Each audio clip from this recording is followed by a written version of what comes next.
What's going on, everybody? You know, each month I love doing this video where we look at what I think are kind of surprising deals that happened during the previous month. And the reason I like to look at those deals is I think it's important to kind of keep an eye on the pulse of what's happening in the market. What is happening with cards? Are cards becoming more expensive? Are they becoming more affordable? What sorts of things can you get at different price points? It kind of gives you a guide of what's really happening out there. You know, sure, there are going to be $10,000 cards that are going to be sold in a down market and an up market. But also, all it takes at times is one or two wealthy people who really want a card to set the market for those expensive cards. But most of us collect in a much different price point than that. Most of us might have, I don't know, $50 to $100 a month to collect. Some people might have $200 a month to collect. Some people, if they want a $200 card, they might have to save up for 2, 3, 4 months. That's kind of the normal point for a lot of collectors, for the normal everyday guy. And I think to a certain extent, I kind of fit that mold. I certainly don't have a lot of money for cards. And there are times that I do spend a lot of money on cards. And it's usually because either I saved or I sold some stuff from my collection. And I basically got out of that card and into this other card. That is how I tend to afford some of my more expensive stuff. So again, I think that we want to see what we can buy. And if we track it over time, we can kind of look back and say, hey man, a year ago, all you could buy for $50 was a 1968 Topps Willie Mays in an SGC 1. But man, this month, one of those sold for under $50 in an SGC 4. So the market has shifted. See, you can't really tell what's happening with the market by looking at the high-end stuff. You have to look at the regular stuff, the regular people that the overwhelming majority of collectors can afford. That tells you where things are actually at. And once again, I'm always surprised at some of the things that sell. Now, are these cards that slip through the cracks? Maybe. Are these cards that have dropped in value? Possibly. I've also noticed trends. There are certain types of cards that I have noticed since I've been doing this for, 8, 9, 10 months that have become more affordable. And there are other cards that used to kind of show up a lot that haven't been showing up. So, not just that, but I don't know if you guys are like me, but what I like to do is I just scan through eBay all the time. I have different sets that I like. I have different players that I like. I look at the new listings. I look at the recent sales. I look at auctions that are about to close. I think it's fun. And it's also educational. See, the more cards you see, the more cards you have on your palette of potential purchases and additions to your collection. Whenever I do this, I try not to just show the same cards every month or the same types of cards. I try to show a variety of cards. And what that does also is it has us go, oh man, that actually is a really cool Hank Aaron All-Star card. I think I might want that card. And if I can afford it, and if it's selling for $45, that's a card I might want to add to my collection. So it's sort of just like an overview of what's happening in the market, but also what are some cards that are out there that maybe we can afford and want to add to our collection. Now, that's going to be the first 40 cards that I share. The next 10 cards, the last 10 cards, are 10 of the biggest sales of the month. Again, I want to track what's happening for the regular kind of guy, but I also like seeing what's going on with those dream cards that a lot of us would love to potentially afford someday. So we're going to take a look at 40 cards under $50 from the month of May. And then we're going to look at 10 cards from the month of May. Sky's the limit. Moonshot cards that someday we may be able to afford, but gives us an eye of what they're currently going for. Let's take a look at the month of May cards from the 1960s that really caught my eye. Now, first off, how about this? A 1969 Topps Roberto Clemente in an SGC 5 sold for just $48. Sure, it's a little off center, but that seems like too nice of a card for under $50. How about a 67 Topps NL RBI leaders? Now check out who's on that card. You got Aaron, Clemente, Dick Allen, and that card sold for $48 in a SGC 6.5. And how about a Sandy Koufax? You got a 66 Sandy Koufax in an SGC 4. It's got pretty good eye appeal for $47.44. I love that. It's a portrait card, just like I was saying the other day that I liked. How about a Raleigh Fingers rookie card? Now, I know it got a PSA 4, but that looks like a pretty sharp card to me. Really nice color on it for $47. Hall of Fame rookie card, $47. Now we got Mantle and Boyer. Now this is a very cool card from the 1960 Topps set. Received a PSA 4 for $47. Now it's a card with Mickey Mantle on it. And imagine if Boyer makes the Hall of Fame at some point, which he might. We got a 1964 Topps Giants, Roberto Clemente, and a PSA 5. Now these things are large, and so when you get them graded, it's a little bit more expensive to grade them usually too. How about a 68 Topps Roberto Clemente and an SGC 4? That's a really well-centered card. Good eye appeal on that card. $46 for a Roberto Clemente base card. Then we got a 1968 Topps All-Star of Roberto Clemente. This one's in a 5.5. I looked this card over pretty good. That's a really nice 5.5. 5.5s are nice cards for $46. How about the pride of the NL card? You got Musial and Mays, two of the all-time best, in a tough set with an SGC 5 for $46. Seems like a good deal. We got a football card, our first football sighting. We got an 1869 Topps Joe Namath, a brutal set with those colored backgrounds on the edges there, and an SGC 5 for $46. This is probably my favorite Namath card. Now look at this one. A 1960 Topps Sandy Koufax in an SGC 4, and it's pretty well centered, was $43. That is my first mind-blowing choice. I could not believe that this card was only $43. This card was $43 25 years ago. How's it only $43 now? We got another Hall of Fame rookie card. This time we got a Fergie Jenkins in a PSA 4.5. Well-centered, nice-looking card. Again, they make 4.5s nowadays much different than they used to. How about a 69 Topps Pete Rose in an SGC 5.5? I love the stance here, the post stance. Look how young Pete Rose looks on this card. And the SGC 5.5. And that one also is one of my 5 mind-blowing picks. I was really surprised. I would have thought a card like that was $80.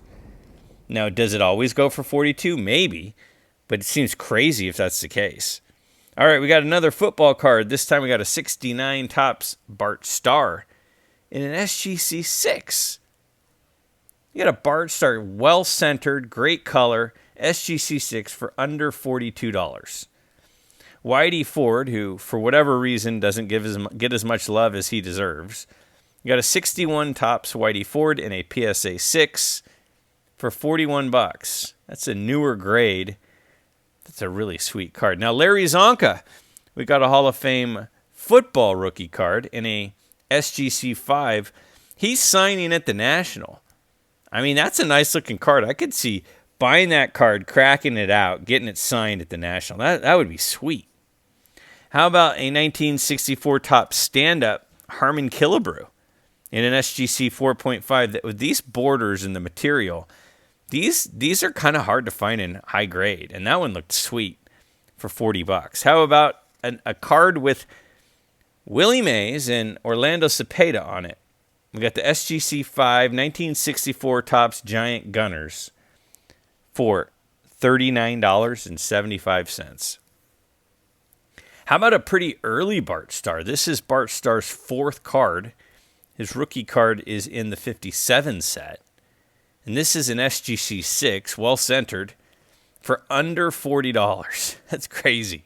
How about this? A 65 Topps Joe Morgan. Now, I know the Joe Morgan card is undervalued and underappreciated, but for $39 and a PSA 4, that doesn't even seem possible. I mean, this guy won MVP awards and stuff. He's an all-time great second baseman. And that is my third mind-blowing pick of this episode. That just seems nuts to me. $39 for a PSA 4 Joe Morgan rookie. We got a 68 Topps stand-up Joe Namath. Now, there were stand-ups from Topps in football cards in 1968, and the Namath would be one of the best ones. And an SGC 5 for $39. How about a 1964 Carl Yastrzemski in an SGC 5? And that card went for $39. I've always loved that pose. He looks young. It's a cool picture. Now we got an autograph. How about a Hall of Fame autograph? A Lou Brock autographed 1968 Topps card for $38.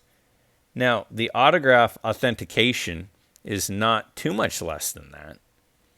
Now, we got a 68 Topps Hank Aaron in an SGC 3. So we got Hank Aaron base cards. We got Clemente base cards. We've got Koufax base cards. This Aaron was $38.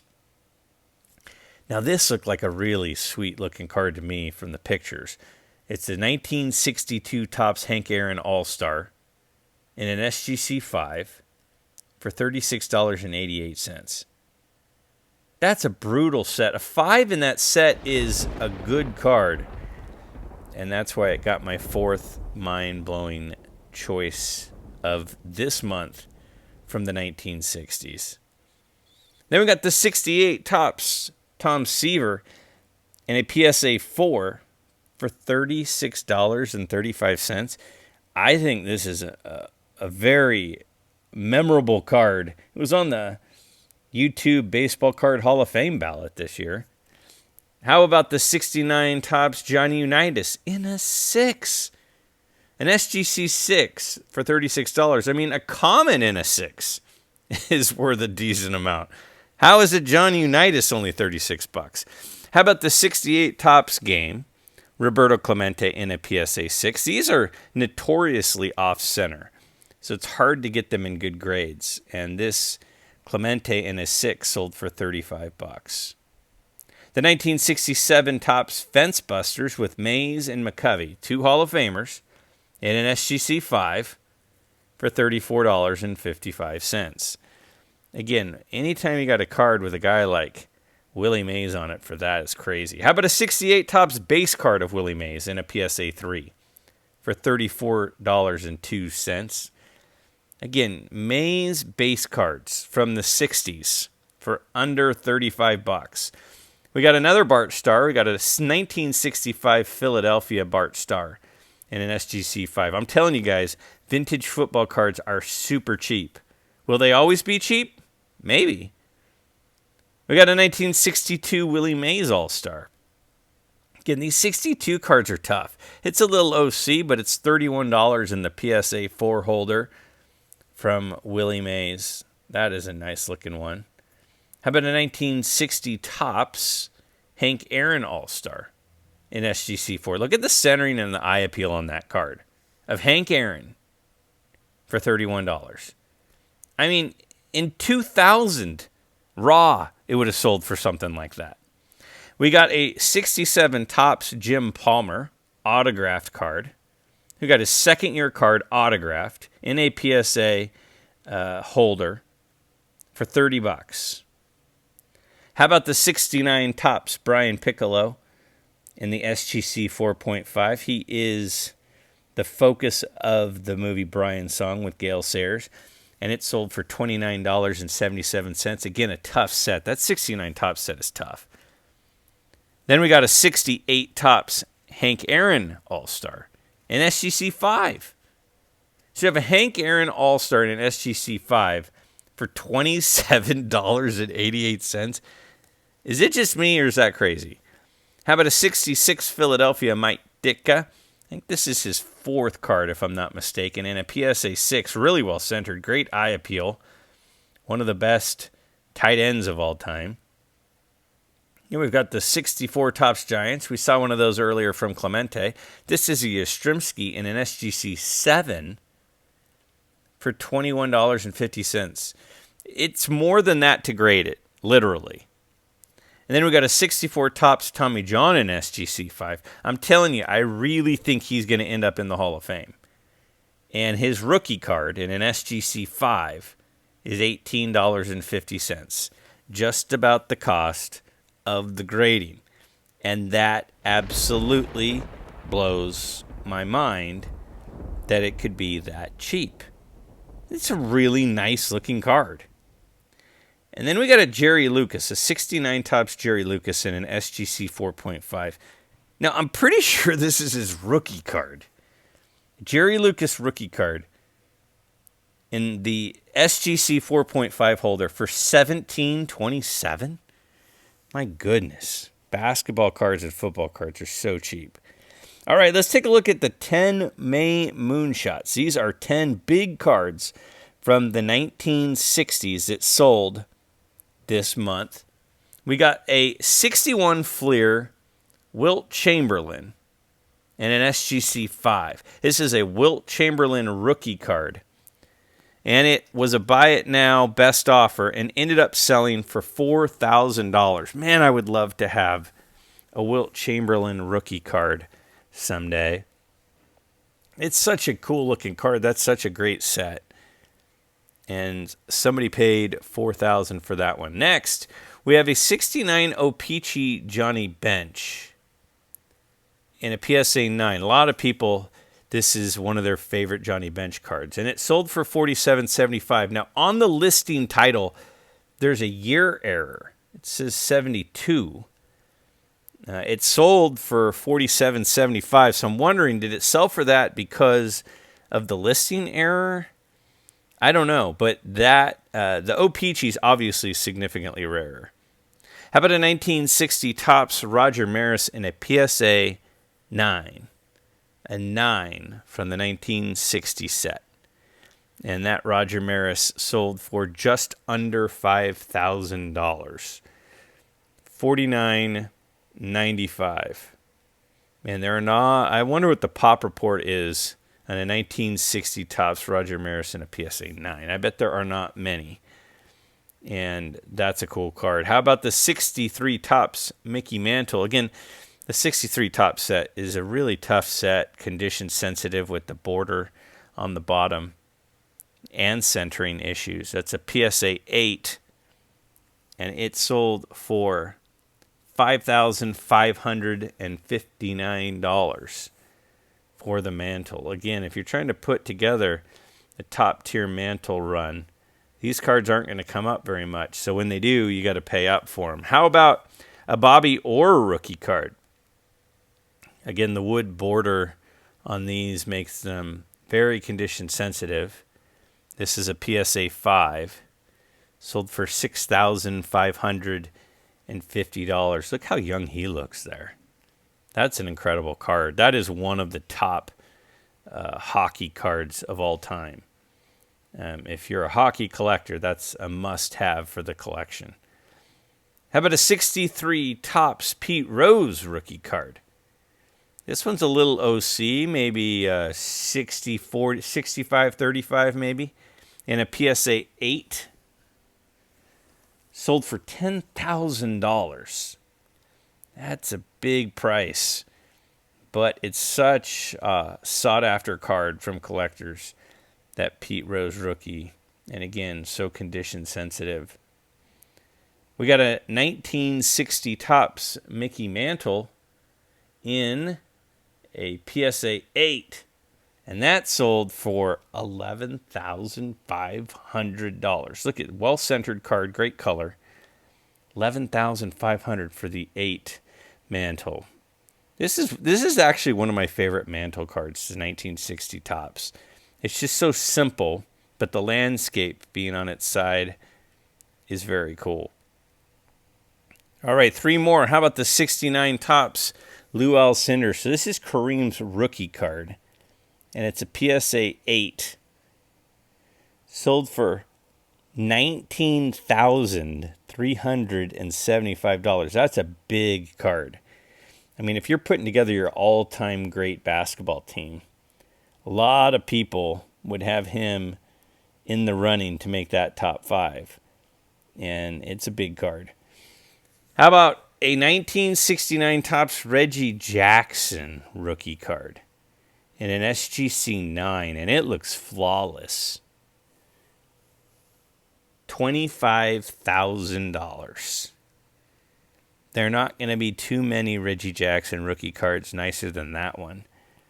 $25,000 for the SGC 9 Reggie Jackson rookie card. And last but not least, one of the most iconic football cards of all time, one of the most sought-after football cards of all time, is the 1965 Topps Joe Namath. And this is a PSA 8. Hard to find. These cards are hard to find. The set is not easy to come by. And in a high grade, it's brutal. Over $36,000 for the Joe Namath card. Talk about some big cards. So there we have it. 10 moonshots and 40 affordable cards, which seem like good deals to me. What'd you think? What were the best deals this month of the ones I just showed?